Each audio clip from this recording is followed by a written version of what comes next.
So, we all know the adage, a picture is worth 1,000 words.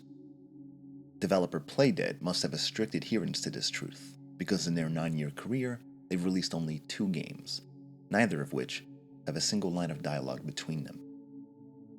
Inside, like Limbo before it, is the brainchild of Arndt Jensen, a man whose aversion to bright colors makes him look like the anti-Bob Ross, swapping out happy little trees for depressing little derelicts.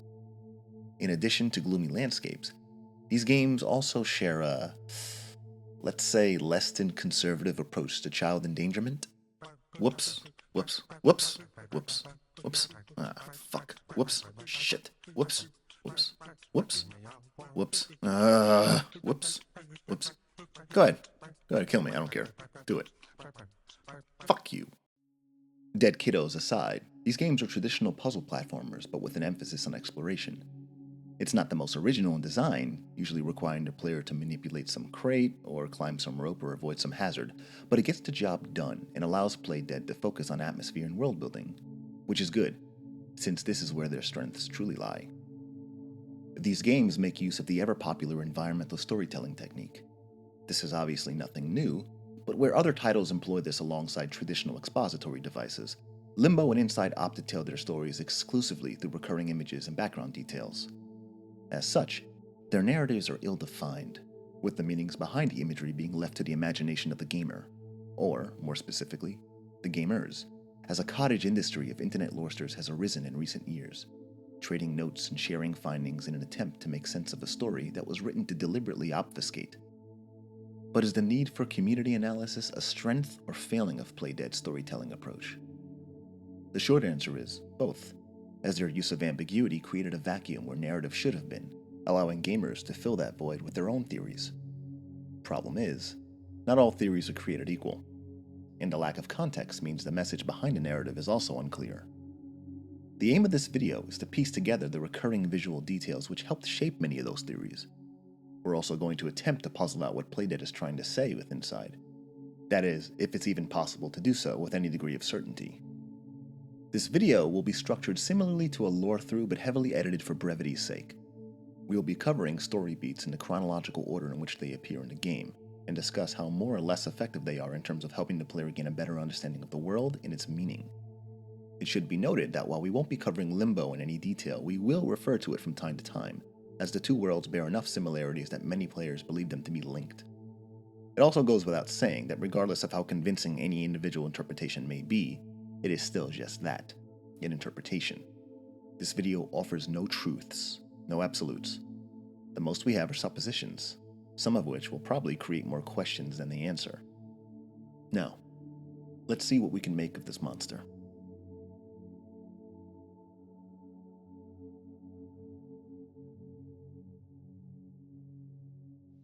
So Inside begins simply.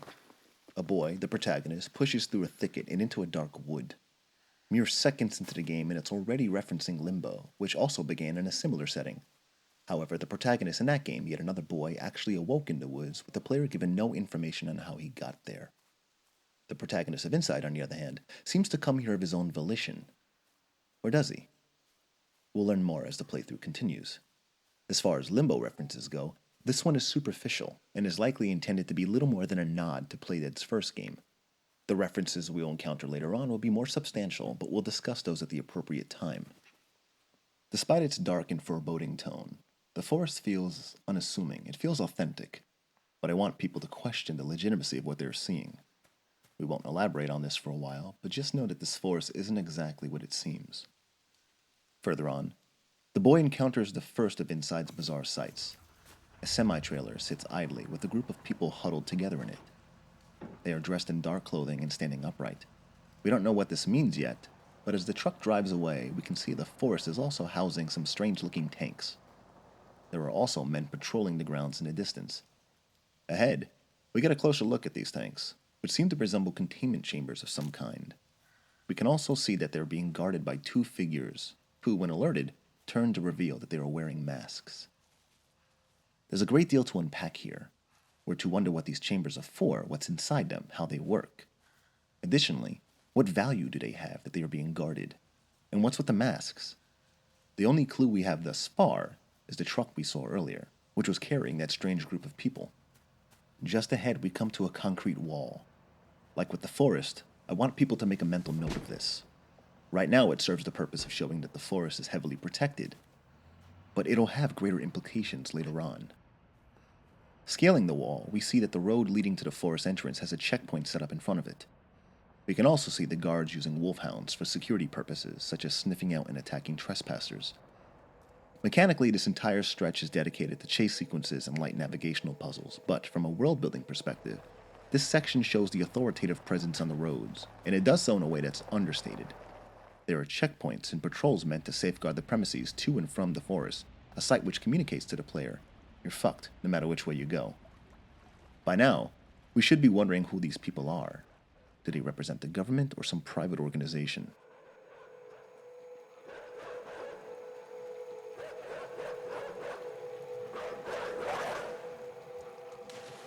The leap into the lake reveals Inside's first big secret. It's subtle and is easy to overlook in the heat of the moment, but the observant player should notice the yellow cable. Playdead cleverly contrasts the color yellow against the drab backdrop to draw the player's eye. These cables, always colored yellow, are littered throughout the world. Following them leads players to strange devices of unknown origin. The first of these devices is found in a subterranean cave. It's possible to destroy these thingamajigs, but the result of which won't be discussed until much later. There are 13 in total, but we'll only be examining the relevant ones. When reaching the shoreline, we see a couple of pig carcasses. This tableau by itself doesn't mean much, but it's a brilliant setup for something that we'll see shortly. Pressing onward, we enter a cornfield. It's here where we stumble across a bunker which houses what is probably the most important secret in the game. Inside is a door, sealed by some unexplained mechanism. We won't discuss the contents of the sealed room until very late in this video, but for now, just know that it has something to do with Inside's meta-narrative. In the opposite chamber, we find a dark room. We can only make out a single photograph. Its details are obscured, but we can see that it is an amorphous silhouette of some bizarre creature. Whatever it is, it's crucial to the narrative of Inside, but like with everything else, it's meant to be a tantalizing bit of foreshadowing. As we leave the cornfield, we are approached by a number of baby chicks who seem inexplicably drawn to us. They follow the boy relentlessly. This is very important, as it is the first expression of Inside's main theme, the idea of control. In order to proceed forward, the boy has to climb a ledge. Problem is, it's out of reach, and the hay bale needed to scale it is resting idly on a support beam. The machine in here can be used to knock it down, but doing so requires the boy to exploit the baby chicks. This is an example of the control and manipulation Inside wants to comment upon. It's part of the game's meta-narrative, the idea of using people or animals as tools, as a means to an end. We're going to have to table this discussion for now, as the game is only going to find more ways to explore this idea as it progresses. But humor me as I pose a question. By show of hands, how many of you felt bad for using the chicks this way? How many of you felt worried about hurting them, and even though they were unharmed, how many of you walked away from this puzzle feeling a queasy unease? Yeah, me too. Remember that feeling, and take note in how quickly it begins to fade as Inside continues.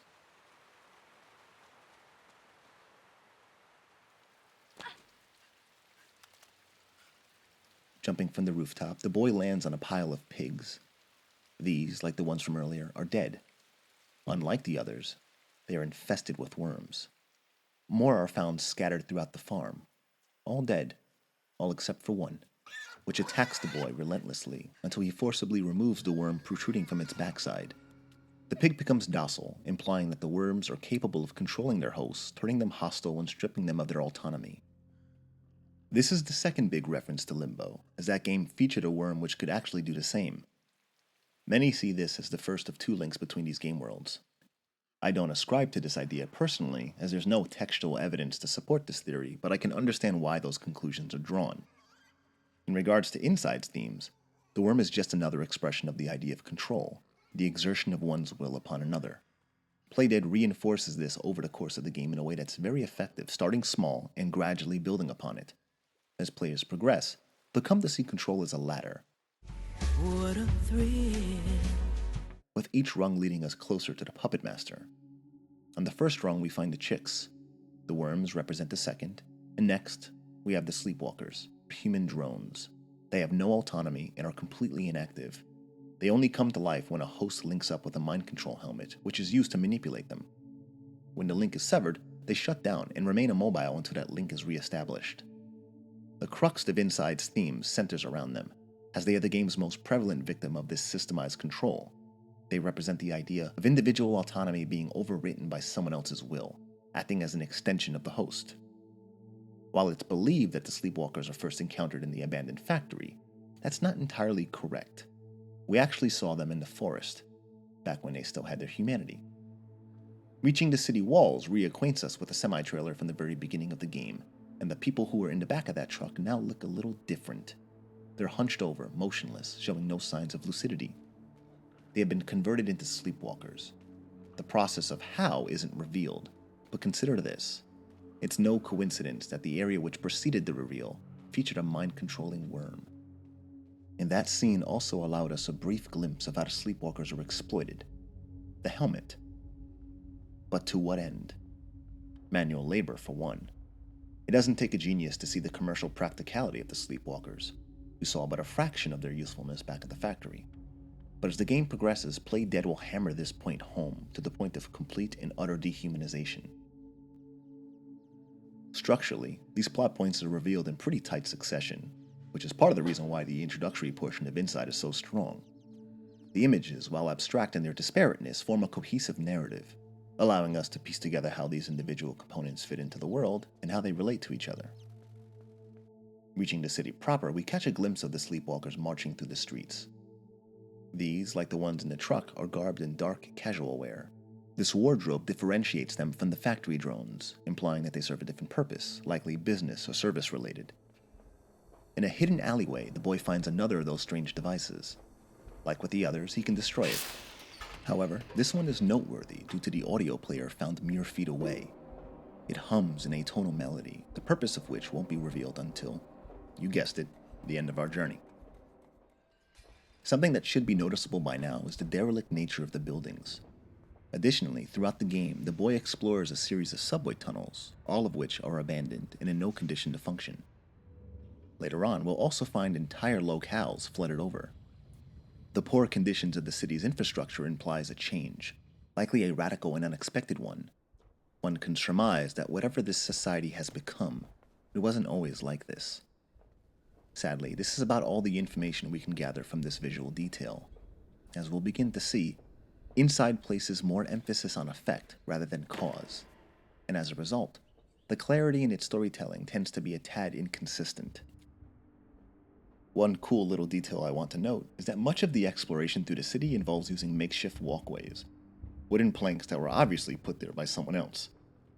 The question is, was this person trying to get in or out of the city? There's no explicit answer for this, but if the security bots found in the warehouse is any indication, I'd wager it's the latter. Eventually, the boy tumbles his way into a production line of sleepwalkers. They're being overseen by a security automaton and some supervisors. There's also a group of suits watching. They're wearing masks, like the sentries in the forest, which could symbolize any number of things. Loss of identity, uniformity, collectivism, take your pick. All are suitable for this world. The purpose of this procession isn't explicit, but it's obvious that they are grading the efficiency of the sleepwalkers by determining how well they follow instructions. This scene showcases the idea of sleepwalkers being mass-produced for exploitative purposes, furthering Inside's explorations of its themes. But the motivations for this is impossible to parse. As stated earlier, these drones might end up in some commercial or service role, which could explain the presence of those suits, who I suspect are potential buyers. Though it's possible they might be fated for something darker, being part of the research which results with the strange creature we meet at the game's end. Ultimately, the purpose of this procession doesn't really matter. What's important is that we see that this society does not value humanity. The only thing of worth in this world are these worker bees, toiling mindlessly, endlessly.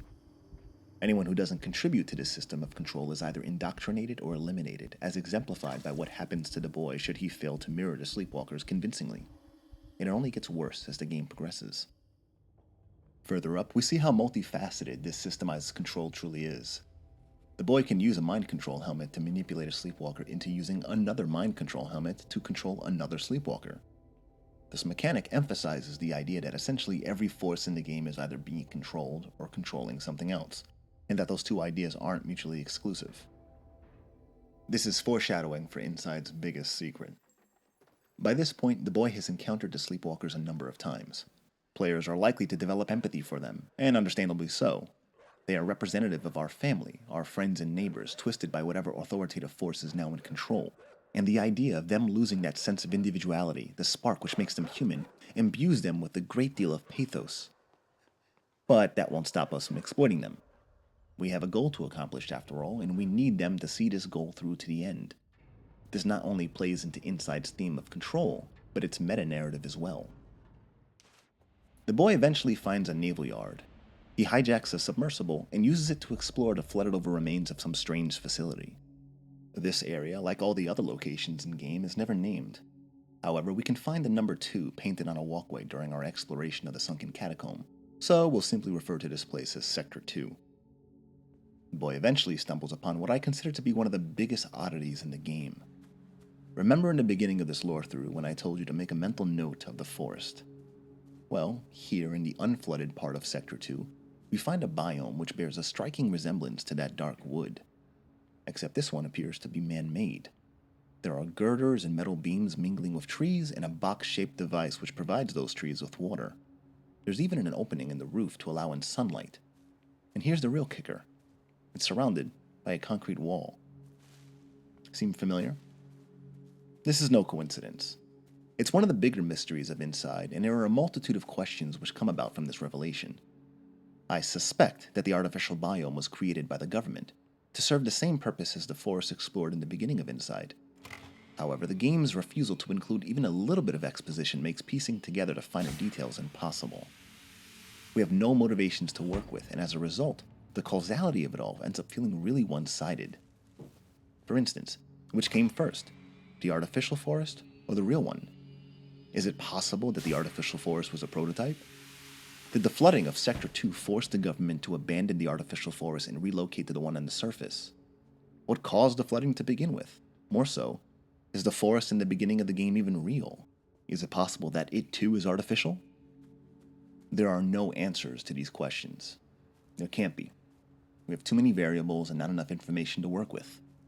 This section of the game represents one of the bigger consequences of Inside's terseness. Trying to make sense of it involves making some serious leaps, drawing connections in a way that requires a corkboard, lots of twine, and about a half-dozen post-it notes. And yet, I somehow managed to come up with a theory that doesn't feel like I'm overreaching. I'm probably wrong about this, but then again, so is everyone else. We don't know much, but let's consider what we've seen thus far. We know the forest was heavily guarded, and we know this world doesn't value anything aside from its drones. This is going to sound odd, but I believe people are grown in the forest, using the containment chambers as incubators. I also believe that they are implanted with the mind control worms sometime after they are harvested. Those who are unsure of this theory need look no further than a semi-trailer from the beginning of the game. The people in there are obviously not sleepwalkers. Not yet, at least. They don't display any intelligence because they have none. Those people were probably harvested, dressed for market, and being prepped for export. Keep in mind that the barn with the worms is en route to the city as well, and it's unlikely that the barn explored in-game is the only repository for these worms. This explains why they went from looking relatively normal in the back of a trailer to being sleepwalkers when we find them in the city. It's also possible, nay, very likely, that I'm wrong. Like I stated earlier, we have nothing but abstract images to work off of, and while it's true that a picture is worth 1,000 words, the tricky part is determining which of those words are relevant. If anyone has any thoughts on this, do not hesitate to comment. This is a real sticking point for me, and I'm curious to hear what others think. As we make our way through Sector 2, I recommend you make note of the layout and design of this place, the walkway and the ruined observation rooms in particular. While recurring images has been pretty commonplace so far, things get really interesting once we reach the chamber where we find the Friends in Low Places device. Here, we see a spherical-shaped structure in the background with what appears to be an oculus built into it. Soak it in, because like with the forest, we will be seeing it again. The boy eventually encounters a creature which resembles a pallid girl with long black hair. She has an aversion to light, which the boy exploits to escape her. Too bad for him, there are more of these creatures to come. The boy resurfaces inside of a massive subterranean cavern. He enters a facility that's been constructed atop a series of mines. While exploring, we can hear a thunderous boom emanating from beyond a sealed door.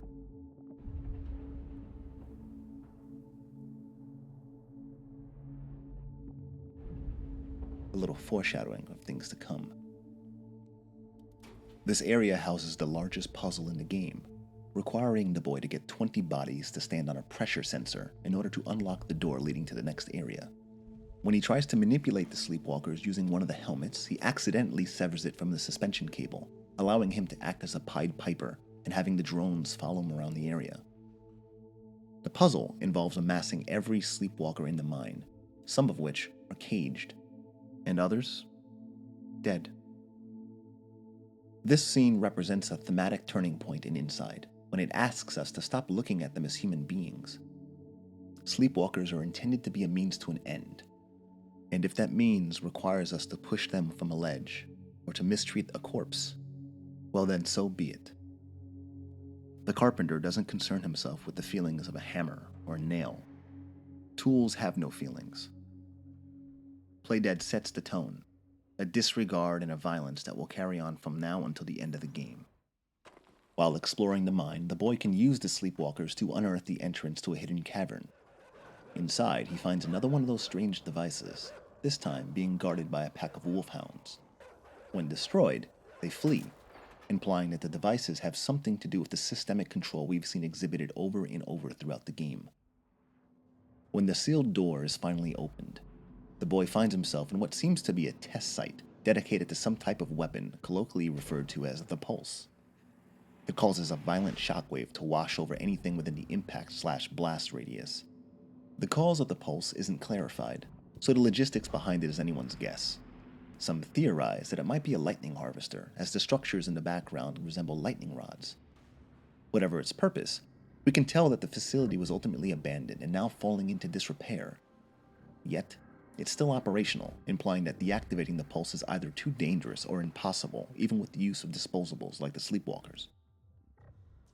When indoors again, the boy finds himself in Sector 3. Here we encounter another one of those long-haired creatures, which I will henceforth refer to as mermaids. Sadly, even though they're one of the game's few recurring enemies, we know nothing about them. Much like the artificial biome, there are no archeological details that explain their purpose or motivations. It's obvious that they were engineered, but to what end? Were they intended to be like the sleepwalkers, designed perhaps to perform manual labor but in aquatic settings? That would make some sense, but they seem to display an autonomy of their own. This is Inside's biggest motif after all, and we'll get an idea as to what that force may be later in the video. Still, it doesn't explain why the mermaids were created to begin with. Chalk this up as another failure of Inside's storytelling approach, which, to its credit, has been mostly successful up until this point. Regardless, the boy has one more encounter with the mermaid. This time, the creature drags him down into the depths, seemingly drowning the boy in the process. They sink into the darkness, with the mermaid eventually attaching some device to him. Doing so has some strange effects. The boy can now breathe underwater. The fish also follow him around like the sleepwalkers in the mine. Some speculate that the device that the mermaid attached to him is what allows him to control the fish. While this does make some sense, it's also possible that the boy could already manipulate animals. Remember the baby chicks from the barn? They followed him around as well, and that was way before he even laid eyes on a mind control device, let alone got one injected into him. It should also be noted that there's a body found in these depths that is humanoid in shape. It stirs and shifts, showing signs of life, and is attached to the same device the mermaid connected to the boy. Yet, there are no fish surrounding him. Make of that what you will.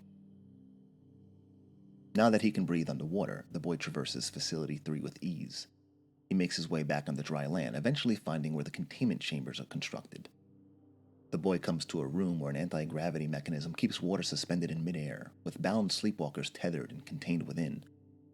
This is the third reference to Limbo, which also made use of the anti-gravity puzzles, and is part of the reason why many believe these two games to be linked.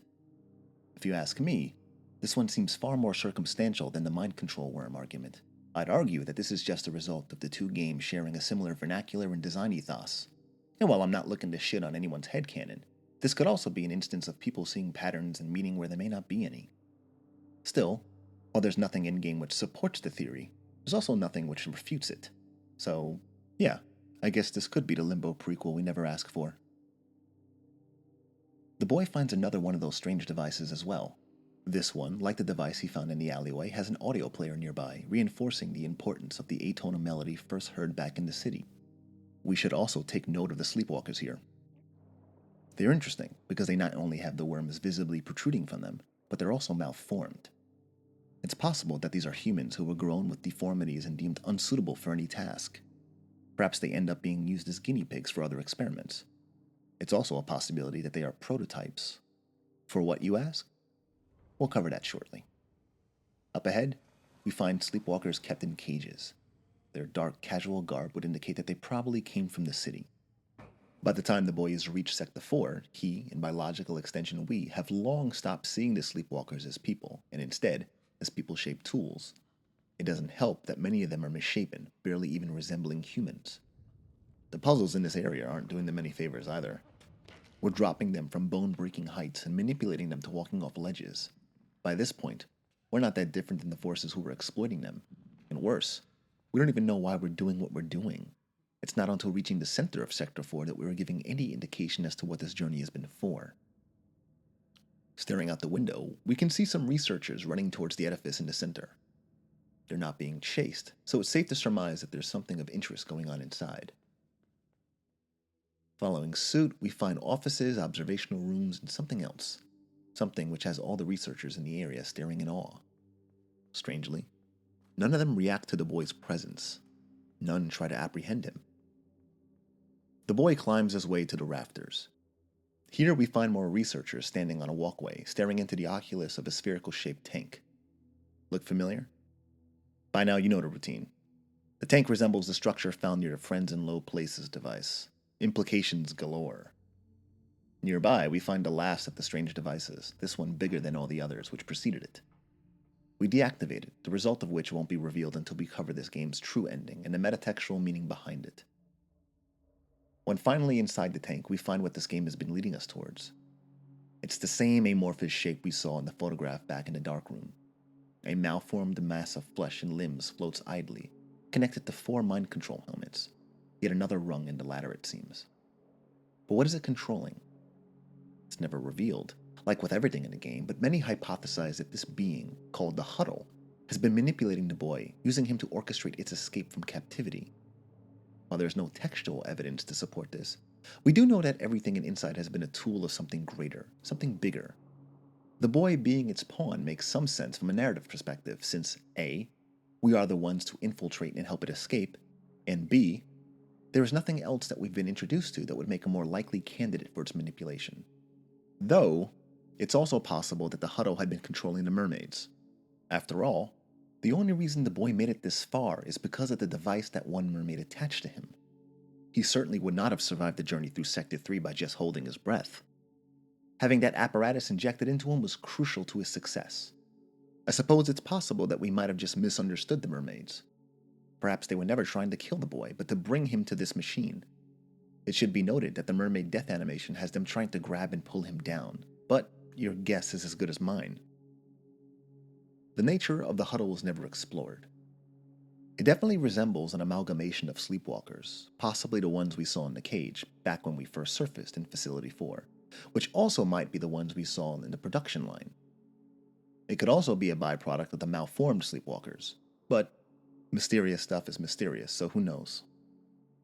After removing the 3rd helmet, the boy gets absorbed into the Huddle and escapes from the tank.